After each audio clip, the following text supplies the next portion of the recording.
Hello students, कैसे हैं आप लोग? आई होप बहुत अच्छे होंगे।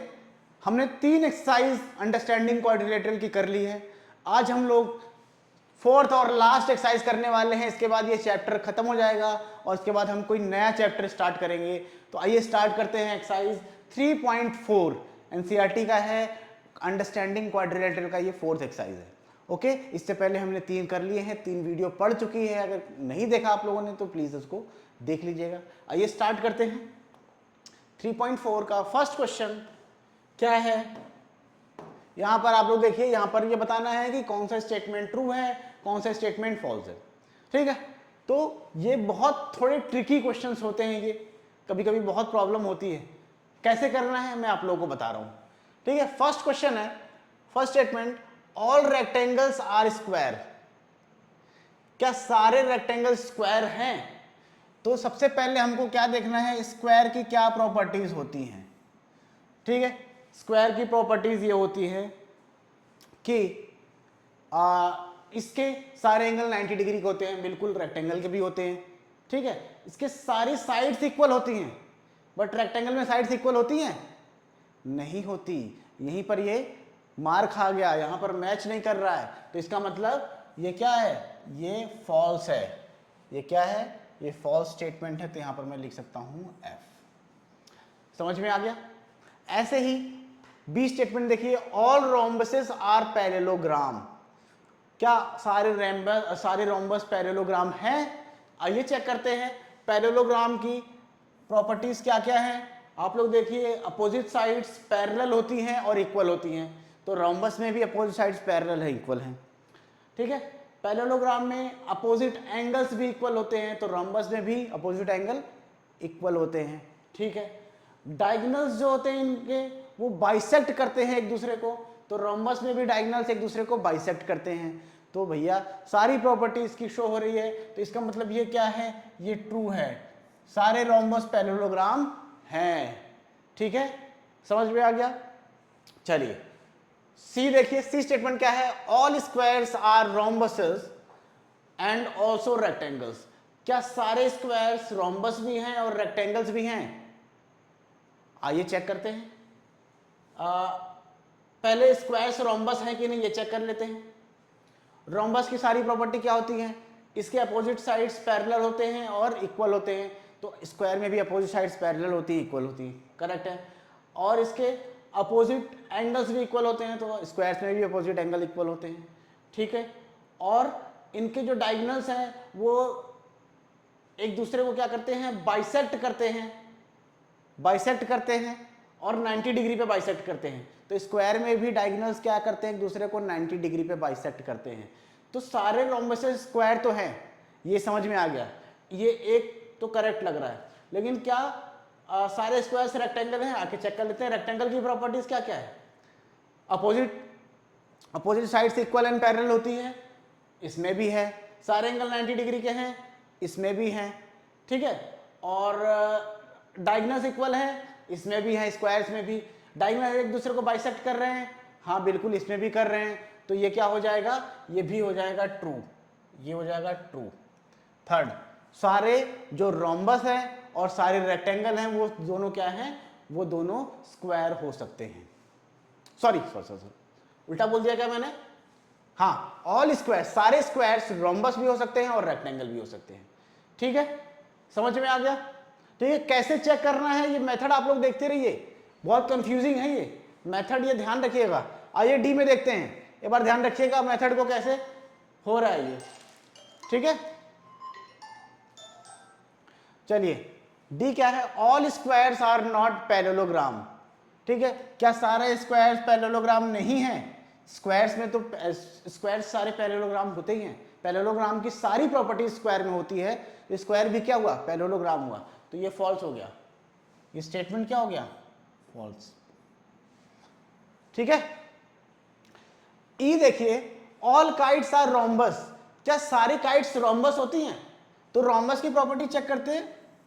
रोम्बस की प्रॉपर्टी काइट्स में आती है क्या, अपोजिट साइड्स, इसमें रोम्बस में क्या है, अपोजिट साइड्स क्या होती हैं, अपोजिट साइड्स इक्वल होती हैं, इसमें अपोजिट साइड्स इक्वल हैं? बिल्कुल नहीं, इसमें एडजेसेंट साइड्स इक्वल होती हैं, इसीलिए ये क्या हो जाता है, ये फॉल्स हो जाता है। ठीक है, समझ में आ गया। एफ आइए, एफ को देखते हैं। All rhombuses are kites, all rhombuses are kites. अब काइट्स की प्रॉपर्टी हम चेक करेंगे रोम्बस में पाई जा रही है कि नहीं।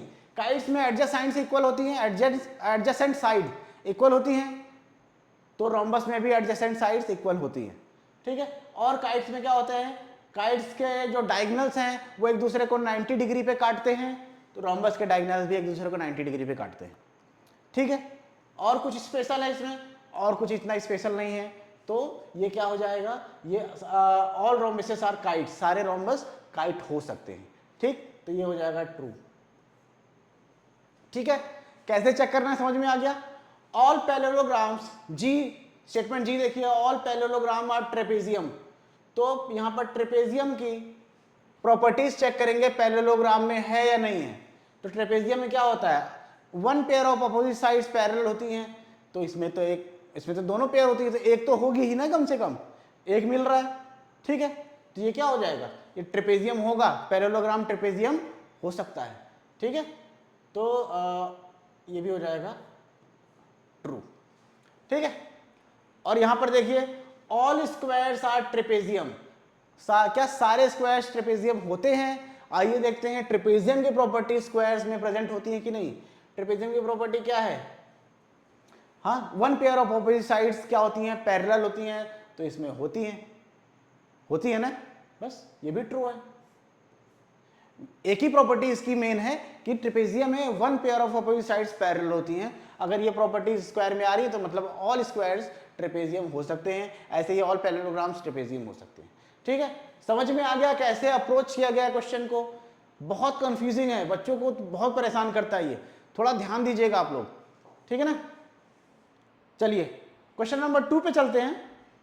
क्या दिया हुआ है, identify all the quadrilaterals that have, properties दी हुई हैं, बताना है कौन कौन सा क्वाड्रिलेटरल हो सकता है। ए में देखिए आप लोग, ए क्या है, 4 साइड्स ऑफ इक्वल साइड, तो कौन कौन सा ऐसा कौन कौन सा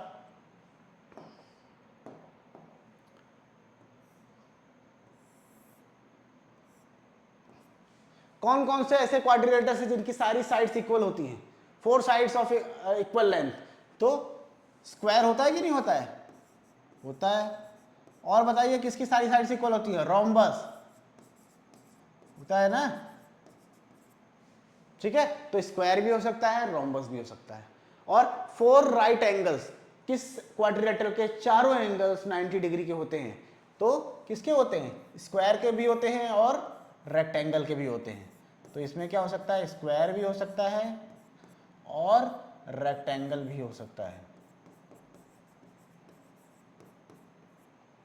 ठीक है, ओके, समझ में आ गया।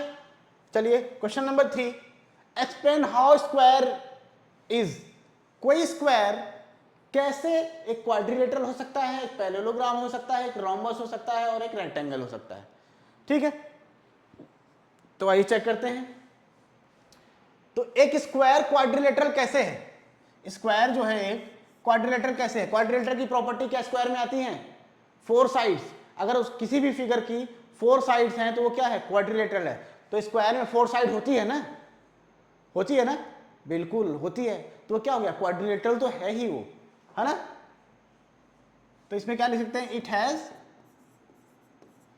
4 साइड्स, इसीलिए स्क्वायर क्या है, क्वाड्रिलेटरल है। अब सेकंड वाला देखिए, एक स्क्वायर पैरेललोग्राम क्यों है, पैरेललोग्राम की प्रॉपर्टीज को हम लिख लेते हैं। ठीक है, क्या क्या प्रॉपर्टीज है थोड़ी रिवाइज कर लीजिए आप लोग। Opposite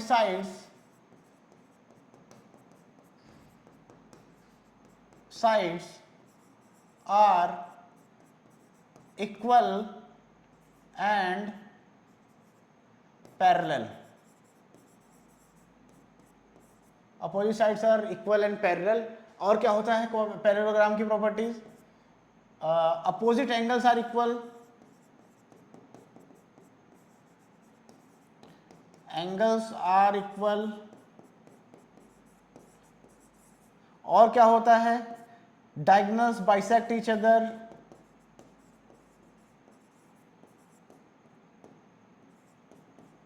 bisect each other,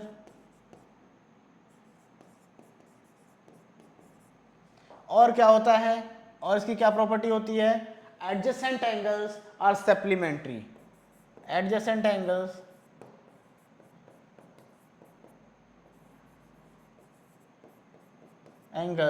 are supplementary.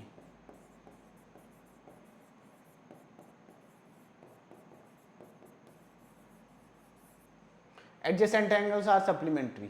तो ये चार पैरेललोग्राम की प्रॉपर्टीज हैं। आप ये प्रॉपर्टीज एक एक करके चेक कर लीजिए, स्क्वायर में है कि नहीं। Opposite sides are equal and parallel, बिल्कुल स्क्वायर में भी होती है। Opposite angles are equal, square में भी होता है। डायगोनल्स एक दूसरे को बाइसेक्ट करते हैं, स्क्वायर में भी करते हैं। और एडजेसेंट एंगल्स आर सप्लीमेंट्री, क्या एडजेसेंट एंगल्स का सम 180 आता है तो स्क्वायर में भी आता है। तो ये सारी प्रॉपर्टीज जो हैं वो क्या हो रही हैं, ये सारी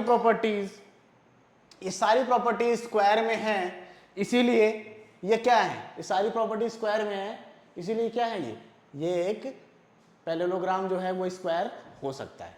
ठीक है, समझ में आ गया? ठीक है ना?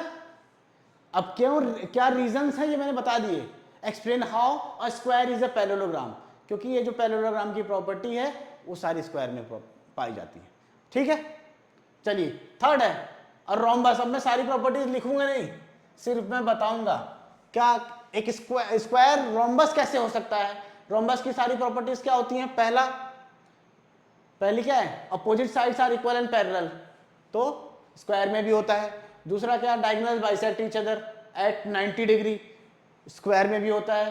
ठीक है, और क्या है, सारी साइड्स इक्वल होती हैं, तो स्क्वायर में भी सारी साइड्स इक्वल होती हैं। ठीक है, तो ये डायगोनल ये रोम्बस की सारी प्रॉपर्टी जो स्क्वायर में भी प्रेजेंट है, इसीलिए रोम्बस क्या है, स्क्वायर है। ठीक है, समझ में आ गया? अब आ जाते हैं रेक्टेंगल में। रेक्टेंगल की प्रॉपर्टीज क्या है, रेक्टेंगल की प्रॉपर्टीज क्या है, opposite sides are equal and parallel, तो वो तो स्क्वायर में भी है। ठीक है, सारे एंगल 90 डिग्री के हैं, स्क्वायर में भी हैं। डायगोनल्स इक्वल होते हैं, स्क्वायर में भी हैं। डायगोनल्स बाइसेक्ट करते हैं एक दूसरे को, तो स्क्वायर में भी डायगोनल एक दूसरे को बाइसेक्ट करते हैं। तो सारी प्रॉपर्टीज रेक्टेंगल की स्क्वायर में है, तो इसीलिए स्क्वायर क्या है, रेक्टेंगल भी है, रोम्बस भी है, पैरेललोग्राम भी है, क्वाड्रिलेटरल भी है। मैंने बता दिया आप लोग। ठीक है, समझ में आ गया? आगे बढ़ूं मैं, चलिए क्वेश्चन नंबर 4 है, name the quadrilaterals whose diagonals, ऐसे क्वाड्रिलेटर के नाम बताना है जिनके डायगोनल्स क्या करते हैं। फर्स्ट क्या है, बाइसेक्ट ईच अदर। कौन कौन से क्वाड्रिलेटर के डायगोनल्स एक दूसरे को बाइसेक्ट करते हैं, तो देखते हैं। पहला तो हो जाएगा पैरेललोग्राम, हो जाएगा ना। दूसरा हो जाएगा क्या, स्क्वायर हो जाएगा। तीसरा हो जाएगा रेक्टेंगल। ठीक है, रेक्टेंगल, और एक दूसरे को बाइसेक्ट करते हैं, और रोम्बस भी हो जाएगा।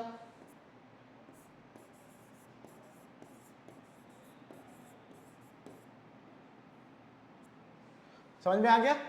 तो ये 4 फिगर हैं, 4 क्वाड्रिलेटरल्स हैं जिनके जो डायगोनल्स हैं वो एक दूसरे को क्या करते हैं, बाइसेक्ट करते हैं, एक दूसरे को 2 इक्वल पार्ट में डिवाइड करते हैं। ठीक, समझ में आ गया? ठीक है, अब ये बताना है कि किनके डायगोनल्स परपेंडिकुलर, एक दूसरे को परपेंडिकुलर बाइसेक्टर है, एक दूसरे के परपेंडिकुलर बाइसेक्टर है। मतलब जब वो बाइसेक्ट करते हैं तो क्या करते हैं, 90 डिग्री का एंगल बनाते हैं, ये होता है परपेंडिकुलर बाइसेक्टर। तो किसमें होता है, एक तो होता है स्क्वायर में, इनके डायगोनल्स 90 डिग्री पे बाइसेक्ट करते हैं, और होता है रोम्बस में, इसके भी डायगोनल्स 90 डिग्री पे बाइसेक्ट करते हैं। ये फर्स्ट का हो गया, ये सेकंड का हो गया। ठीक है, थर्ड आ जाइए, जिनके डायगोनल्स इक्वल होते हैं, है ना। ऐसे कौन से क्वाड्रिलेटरल हैं जिनके डायगोनल्स इक्वल होते हैं, तो सबसे पहला है रेक्टेंगल, दूसरा हो गया क्या, स्क्वायर। रेक्टेंगल एंड स्क्वायर, इनके डायगोनल्स क्या होते हैं, एक दूसरे के इक्वल होते हैं। ठीक, तो जो जो कंडीशंस पूछी गई थी उसके अकॉर्डिंग मैंने बता दिया कौन कौन से रेक्टेंगल्स हैं। तीनों पार्ट में। ठीक है, समझ में आ गया? नहीं समझ में आया तो एक बार पीछे करके दोबारा से आप लोग एक बार इसको समझने की कोशिश करिएगा। ठीक है, आगे बढ़ते हैं। एक्सप्लेन वाई, क्वेश्चन नंबर 5 है, explain why a rectangle is convex quadrilateral. एक रेक्टेंगल अगर मैं बना दूं तो एक्सप्लेन करना है कि ये सही नहीं बना ना, कोई बात नहीं, सबका इंतजाम है, अच्छा बना देते हैं, कोई समस्या वाली बात नहीं है।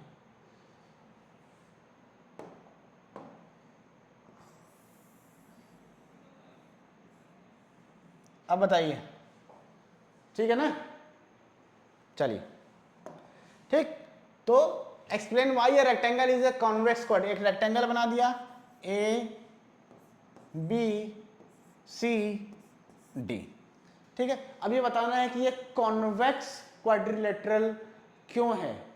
कॉन्वेक्स मैंने बताया था, है ना, मैंने बताया था जो कॉन्वेक्स क्या होता है, कॉनकेव क्या होता है। कॉन्वेक्स और कॉनकेव, ठीक है, जिन फिगर के सारे इंटीरियर एंगल्स हैं वो 180 से कम होते हैं, लगभग सबका इंटीरियर एंगल जो होता है वो 180 डिग्री से कम होता है, वो होता है कॉन्वेक्स। और जिनके कम से कम एक इंटीरियर एंगल अगर 180 से ज्यादा है तो वो क्या होता है, वो कॉनकेव होता है। ठीक है, तो यहां पर देखिए चारों एंगल क्या है, 90 डिग्री के हैं, ये भी 90, ये भी 90, ये भी 90, तो क्या है, ठीक है, क्या है ये, एक कॉन्वेक्स क्वाड्रिलेटरल है ना, क्या है, कॉन्वेक्स क्वाड्रिलेटरल। तो मैं कैसे क्या बोल सकता हूं इसमें, all angles, all interior angles, all interior angles are less than 180 degree, therefore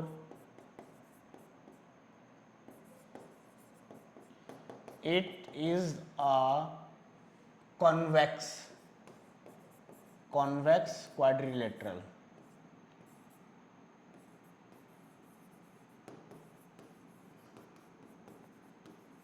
ठीक है, समझ में आ गया ना? चलिए आगे बढ़ते हैं, लास्ट क्वेश्चन है इस एक्सरसाइज का। यहां पर देखिए क्या दिया हुआ है, ABC is a right angle triangle. ABC, ये एक राइट एंगल ट्राइंगल दिया हुआ है हमको। राइट एंगल ट्राइंगल क्या होता है, जिसमें एक एंगल 90 डिग्री का होता है। तो ये एंगल देखिए आप लोग, ये 90 डिग्री का है ना, ये वाला एंगल बी, इसीलिए क्या है, right angle triangle. And O is the mid point of the opposite side to the right angle. तो ए सी का ये जो O है वो क्या है, मिड पॉइंट है, मतलब O जो है AC को दो इक्वल पार्ट में डिवाइड कर रहा है, AO और OC दोनों क्या है, इक्वल है। ठीक, आगे क्या बोल रहा है, explain Y O is equi distance from A, B and C। तो ये हमको बताना है कि जो O है वो A से भी सेम दूरी पे प्रेजेंट, सेम डिस्टेंस पे प्रेजेंट है, B से भी सेम डिस्टेंस पे प्रेजेंट है और C से भी सेम डिस्टेंस पे प्रेजेंट है। बेसिकली हमको ये प्रूफ करना है कि OA is equal to OB is equal to OC, ये हमको प्रूफ करना है। ठीक है, तभी तो ये इक्वी डिस्टेंस होगा, है ना, समझ में आ गया? तो अब यहां पर देखिए एक इमेजिनरी लाइन बना दी गई है इसके जस्ट अपोजिट, यहां पर देखिए दिख रहा होगा आपको, ठीक है, ये और ये, जब हम दो राइट एंगल ट्राइंगल, ठीक है, ये देखिए एक राइट एंगल ट्राइंगल यहां पर दिया हुआ है ये, ठीक है, रेड नहीं दिख रहा सही से, ब्लैक से बना देते हैं, ठीक है, ये क्या है, राइट एंगल ट्राइंगल है। अगर मैं इसको, इनकी जो लाइंस को इस तरीके से बढ़ा के और ऐसे मैं कंस्ट्रक्ट कर दूं तो एक क्या बन जाएगा, ये ABCD, ये क्या हो जाएगा, ये बन जाएगा रेक्टेंगल। क्या बन जाएगा, रेक्टेंगल बन जाएगा। क्योंकि ये 90 डिग्री का एंगल, ये सीधी लाइन जा रही है, ये भी सीधी लाइन जा रही है, तो इसके परपेंडिकुलर एक लाइन मैं यहाँ से खींच दूंगा, और सॉरी इसके पैरेलल एक लाइन में यहाँ से इमेजिनरी लाइन खींच दूंगा, और इसके पैरेलल एक लाइन में यहाँ पर कंस्ट्रक्ट कर दूंगा। तो ये क्या बन जाएगा, ये बन जाएगा एक रेक्टेंगल। ठीक है, तो ये जब रेक्टेंगल बन गया तो इसका मतलब ये शेप कैसा है, लगभग ये आधा रेक्टेंगल, ये जो शेप था ट्राइंगल ABC, ये लगभग आधा रेक्टेंगल का शेप था, हमने इसको कंप्लीट कर दिया। तो रेक्टेंगल की प्रॉपर्टी क्या होती है, आप लोग देखिए क्या होती है, diagonals of rectangle, diagonals of rectangle equal, diagonals of rectangles are equal and bisect each other, bisect each other। ये प्रॉपर्टी यहाँ पर लग जाएगी, तो इसका मतलब क्या हो गया, इसका मतलब ये हो गया AC इज इक्वल टू है BD के, और ये दोनों बाइसेक्ट कर रहे हैं, तो यहाँ पर AC क्या हो जाएगा, AC हो जाएगा AO plus OC is equal to BO plus OD। और जहाँ पर ये सारे, ये जो सारी हैं, ये जब ये दोनों इक्वल हैं, तो ये जब एक दूसरे को बाइसेक्ट कर रहे हैं तो ये चारों पार्ट आपस में इक्वल होंगे। तो इसको मैं ऐसे लिख सकता हूँ, AO is equal to OC is equal to BO is equal to OD। ठीक है, इससे ये प्रूफ हो गया कि ये जो सारे साइड्स हैं, ये जो O है वो A से B से C से क्या है, इक्विडिस्टेंट में। समझ में आ गया? आ गया समझ में आप लोगों को? ध्यान से थोड़ा देख लीजिए कैसे किया गया है सवाल। ठीक है, अब ये चैप्टर हमारा खत्म हो गया है। अब एक नए चैप्टर के साथ मैं आप लोगों से मिलूंगा नेक्स्ट वीडियो में। तब तक के लिए भूलिएगा मत, चैनल को सब्सक्राइब करिए और लाइक भी करिए, लोगों के साथ शेयर करिए। मिलता हूं मैं आपसे एक नए चैप्टर के साथ, तब तक के लिए thank you very much, bye bye.